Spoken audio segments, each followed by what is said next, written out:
Un mécanicien noir a été accueilli par des regards méprisants lorsqu'il est arrivé pour réparer le jet d'une milliardaire.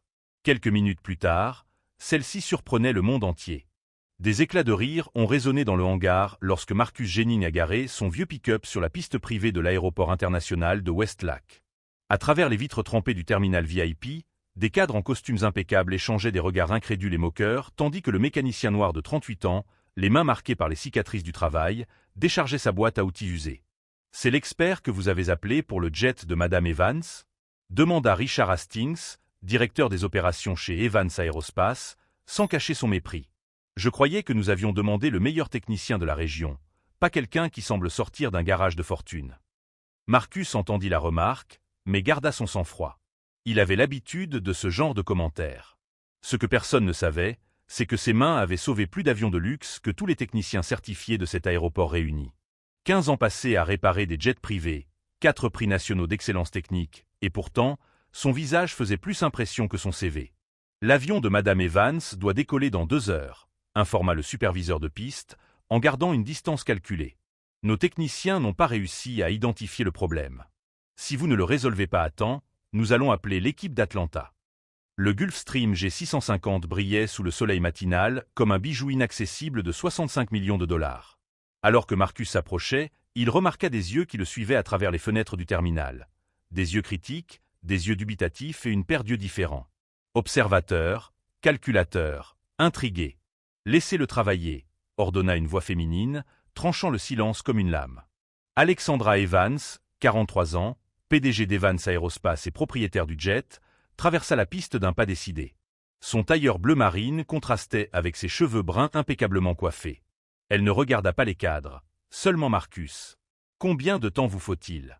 « Cela dépend du problème, madame, » répondit Marcus, soutenant son regard sans hésitation. « Vous avez 1 heure, » répondit Alexandra en vérifiant sa montre-bracelet, dont la valeur dépassait le salaire annuel de Marcus. « Impressionnez-moi. » Tandis que les cadres regagnaient le confort de la climatisation, Marcus ouvrit le panneau d'accès principal et comprit immédiatement la gravité de la situation.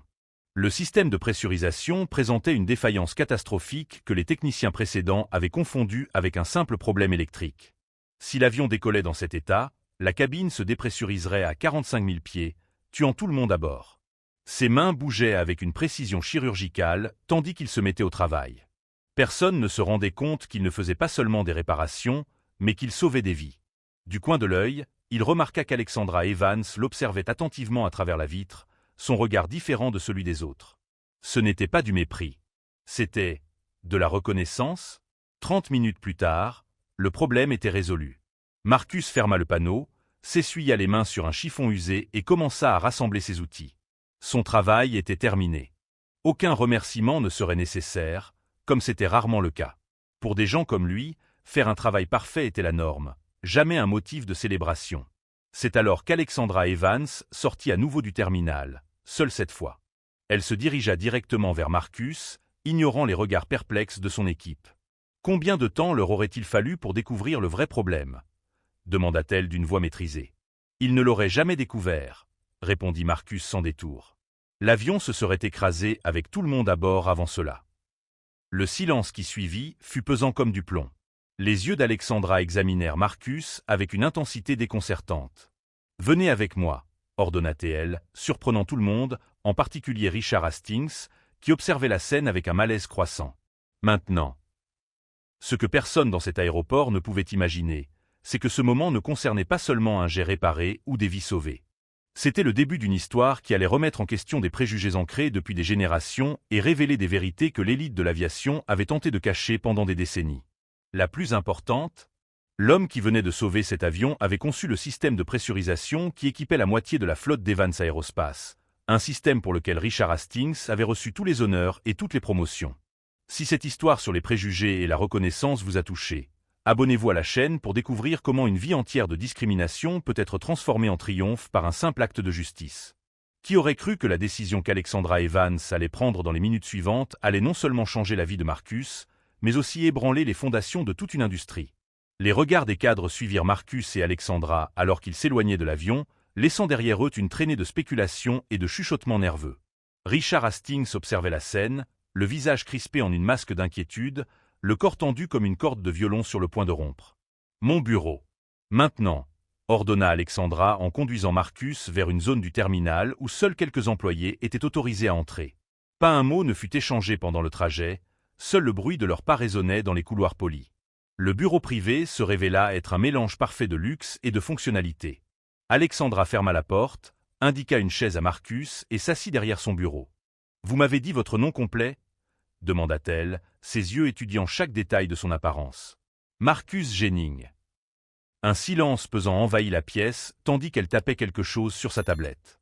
Ses yeux s'écarquillèrent légèrement. « Marcus Jennings. MJ, murmura-t-elle. Les initiales gravées sur tous les projets originaux de notre système de pressurisation G7. Marcus resta impassible, mais ses doigts serrèrent légèrement l'accoudoir de sa chaise. Elle savait. 3 brevets. 4 prix d'innovation. Un master en ingénierie aérospatiale de l'Université technique. Et pourtant, vous réparez des jets comme un simple mécanicien. Pourquoi? Parce que personne n'embauche un ingénieur noir issu des banlieues pour diriger des équipes de développement, répondit-il sans hésiter. Et les mécaniciens ont des factures à payer, Madame Evans. Alexandra ouvrit un tiroir et en sortit un dossier. À l'intérieur se trouvaient des documents d'entreprise détaillant le développement du système G7, tous signés par Richard Hastings en tant qu'ingénieur en chef. Savez-vous combien ce système a rapporté à mon entreprise au cours des 5 dernières années? Demanda-t-elle en feuilletant les documents. Environ 428 millions de dollars, répondit Marcus. Le système a réduit la consommation de carburant de 23% et les coûts de maintenance de 31%. Alexandra leva les yeux, surprise par la précision de la réponse. Richard a reçu 3 promotions et une prime de 2,5 millions de dollars pour son travail, continua-t-elle. Alors que vous, pendant que je continuais à réparer des jets, a complété Marcus, sans montrer la moindre émotion. La conversation a été interrompue par des coups insistants à la porte. Richard Hastings est entré sans attendre de réponse, le visage empreint d'un mélange de fausse inquiétude et d'anxiété mal dissimulée.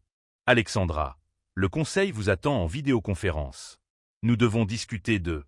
Il s'interrompit en voyant Marcus, son expression se durcissant. Que fait-il encore ici? Son travail est terminé, n'est-ce pas? En fait, nous discutions de propriété intellectuelle, répondit Alexandra calmement. Plus précisément du système G7. Le visage de Hastings pâlit visiblement. Je ne vois pas ce qu'un mécanicien aurait à apporter à cette discussion. Vraiment? C'est intéressant, car j'ai ici les dessins originaux du G7, avec les initiales MJ. Et je viens de découvrir qu'elles appartiennent à Marcus Jennings, qui a brièvement travaillé dans le département de développement il y a 5 ans. Alexandra, c'est absurde, dit Hastings en riant nerveusement. Il n'était qu'un technicien auxiliaire. Le système G7 a été entièrement développé par mon équipe. C'est alors que la porte s'ouvrit à nouveau. Une femme d'âge moyen entra, portant un dossier encore plus épais que celui d'Alexandra. Il s'agissait du docteur Sophia Chen, directrice juridique d'Evans Aerospace, que Marcus reconnut grâce à des reportages sur l'entreprise. « Excusez mon retard, Alexandra.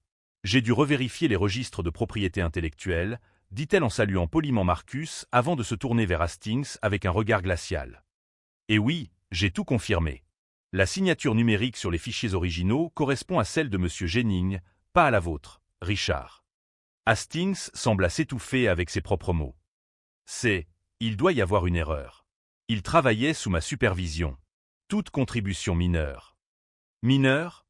L'interrompit Alexandra en ouvrant un autre fichier sur sa tablette. Richard, j'ai ici des emails que vous avez envoyés au service des ressources humaines recommandant le licenciement de M. Jennings pour incompétence technique exactement 3 jours après qu'il ait soumis le projet complet du G7 au système interne. Marcus observait la scène avec un calme qui le surprenait lui-même. 5 ans plus tôt, lorsqu'il avait été escorté hors du bâtiment comme un criminel, humilié devant toute l'équipe, il avait juré qu'un jour, la vérité éclaterait. Il ne s'attendait pas à ce que ce soit ainsi, ni aussi soudainement. « Monsieur Jennings » dit Alexandra en se tournant vers lui. « Madame Chen a préparé quelques documents qu'elle aimerait que vous examiniez. En gros, nous proposons une reconnaissance rétroactive de votre paternité, une compensation financière pour les royalties dues et une proposition. » « Quel genre de proposition ?» demanda Marcus en gardant la voix ferme. « Le genre qui fait date, » répondit-elle avant de se tourner vers Hastings. « Richard, vous êtes temporairement suspendu de vos fonctions jusqu'à la fin de l'enquête interne. Veuillez remettre votre badge à la sécurité. » Hastings vacilla, le visage crispé par une rage contenue. Vous ne pouvez pas faire ça. Le conseil ne. Le conseil sera informé dans 1 heure, coupa Alexandra. Et si vous voulez conserver un peu de dignité, je vous suggère de sortir par cette porte maintenant, avant que je ne décide d'appeler la sécurité. Lorsqu'Hastings sortit en claquant la porte avec une force inutile, Alexandra se tourna vers Marcus et Sophia. Maintenant, nous pouvons vraiment commencer. Ce qui se passa au cours des 2 heures suivantes allait changer non seulement l'avenir de Marcus, mais aussi toute la structure du pouvoir au sein d'Evans Aerospace. Alors que Sophia passait en revue les documents juridiques, Marcus remarqua quelque chose d'étonnant chez Alexandra Evans. Elle n'essayait pas seulement de corriger une erreur. Il y avait autre chose dans son regard, une reconnaissance, la compréhension de quelque chose de beaucoup plus grand. Ce que personne ne pouvait imaginer, c'est qu'Alexandra Evans avait son propre secret. Son dossier contenait non seulement les documents sur le système G7, mais aussi une enquête minutieuse de 2 ans sur des pratiques systématiques de discrimination et d'appropriation d'idées au sein de sa propre entreprise. Marcus Jennings n'était pas le premier, seulement le plus brillant et celui qui avait laissé les preuves les plus incontestables.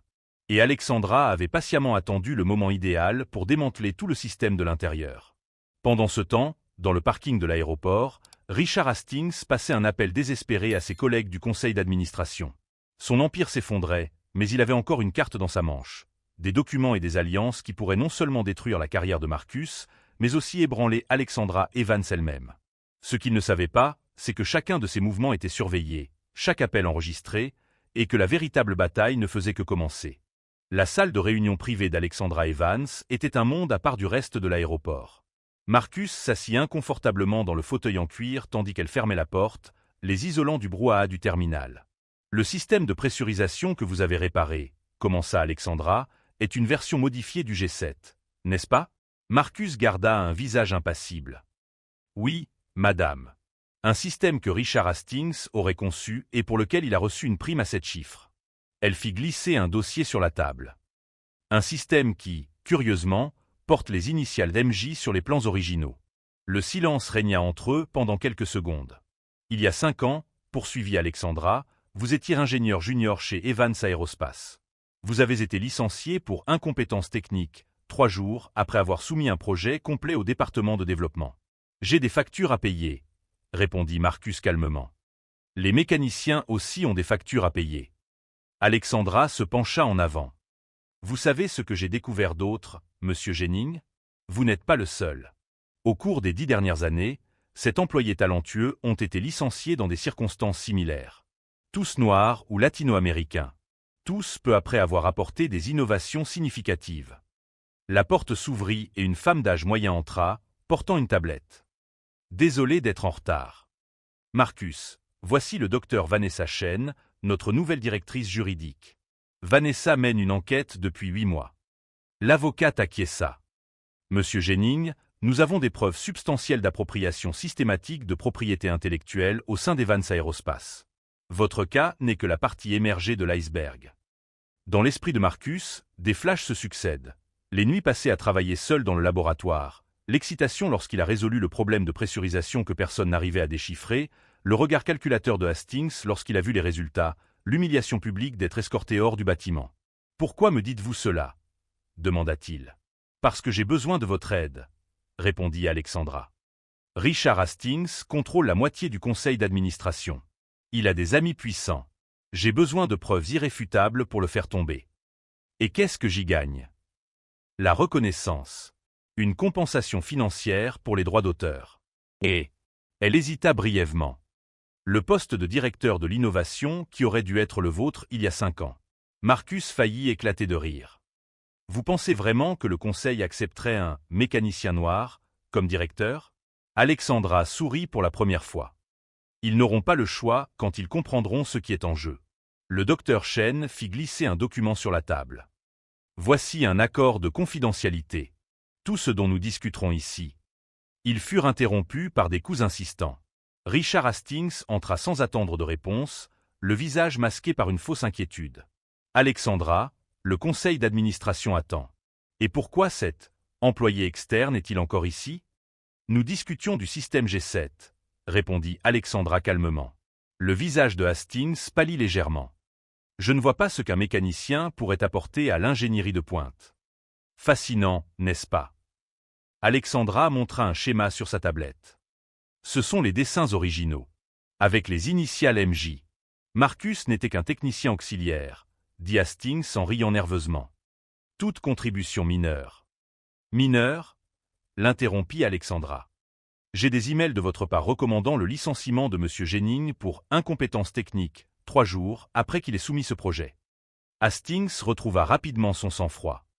Alexandra, nous avons une vidéoconférence importante. Le conseil ne va pas attendre pendant que vous écoutez des théories du complot. Richard, dit Alexandra en se levant, vous êtes temporairement suspendu jusqu'à la fin de l'enquête interne. Vous ne pouvez pas faire ça, s'écria-t-il. Le conseil ne. Le conseil sera informé dans 1 heure, l'interrompit Alexandra. Je vous suggère de garder un peu de dignité et de partir maintenant. Lorsque la porte claqua, Alexandra se tourna vers Marcus. Nous avons 2 semaines avant l'Assemblée générale des actionnaires. Nous avons besoin de preuves concrètes d'ici là. J'ai mieux que ça, répondit finalement Marcus. J'ai le prototype original du G7. Avec mes notes de développement, datées et signées numériquement. Et en plus, j'ai des enregistrements. Les yeux d'Alexandra s'écarquillèrent. Des enregistrements datant d'il y a 5 ans. Hastings expliquant comment effacer ma contribution des registres de l'entreprise. Comment me discréditer. Mot pour mot. Le docteur Chen semblait impressionné. Comment avez-vous obtenu cela? Marcus sourit pour la première fois. J'ai grandi en réparant du matériel électronique dans le quartier le plus pauvre de la ville. J'ai appris très tôt que les gens comme moi ont besoin d'une assurance contre les gens comme lui. Ce qu'Alexandra Evans ne pouvait pas imaginer, c'est que Marcus n'avait pas seulement conservé des preuves concernant sa propre affaire. Au cours de ses 5 années de travail comme mécanicien, il avait méticuleusement répertorié chaque brevet volé, chaque idée appropriée, chaque talent gaspillé par les préjugés institutionnels.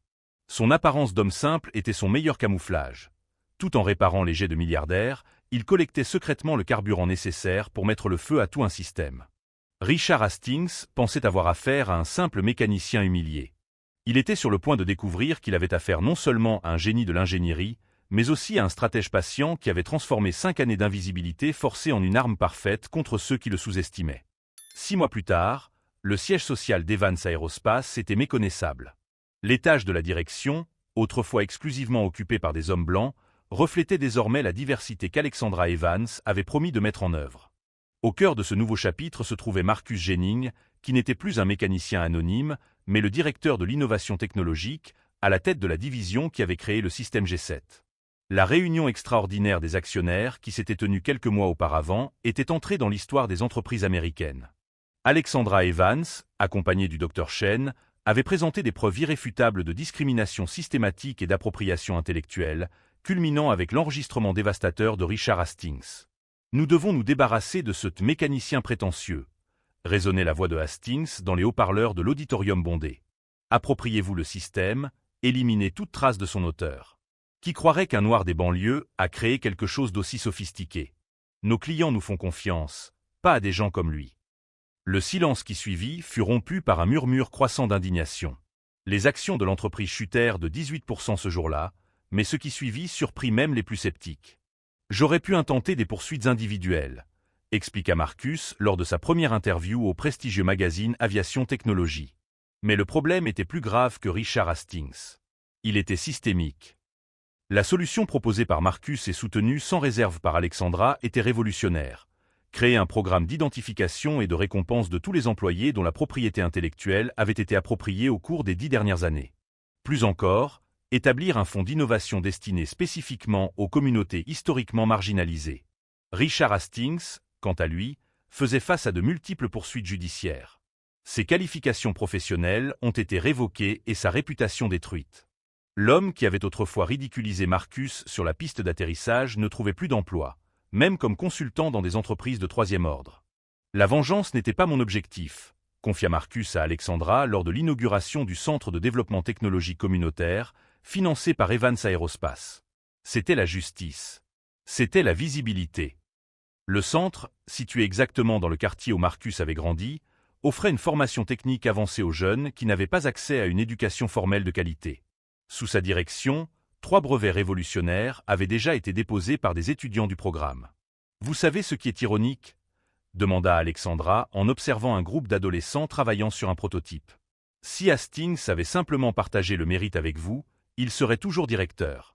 La cupidité pousse les gens à sous-estimer complètement le potentiel des autres. Le plus surprenant fut la proposition qu'Alexandra fit à Marcus 3 mois après son embauche. Ce n'était pas seulement un poste de direction qu'elle lui offrait, mais un partenariat. Au sens propre comme au figuré. J'ai pensé que c'était de la folie quand elle a suggéré une fusion, avoua Marcus à l'émission Good Morning America. Pas un mariage, comme certains l'ont supposé, mais une fusion d'entreprises. Ma petite entreprise d'ingénierie, que j'avais maintenue à flot depuis mon garage pendant ces 5 années où j'étais mécanicien, valait désormais 30% d'Evans Aerospace. Les anciens cadres qui se moquaient de lui ce matin-là sur la piste ne riaient plus. Certains avaient démissionné, incapables de travailler sous sa direction. D'autres étaient restés, apprenant à leurs dépens que le talent et la compétence n'ont pas de couleur. À l'occasion du premier anniversaire de l'incident, Alexandra a organisé un événement spécial. Tous les employés ont été invités au lancement du nouveau système de propulsion développé par l'équipe de Marcus, une technologie qui réduirait de 40% la consommation de carburant des avions commerciaux. Il y a un an, beaucoup d'entre vous ont vu un homme noir se faire ridiculiser alors qu'il sauvait des vies, a commencé Alexandra dans son discours. Aujourd'hui, ce même homme sauve notre industrie, notre planète, et plus important encore, il sauve des rêves qui auraient pu être étouffés par les préjugés. Marcus observait l'auditoire, reconnaissant les visages qu'il avait autrefois traités avec mépris et qu'il applaudissait maintenant debout.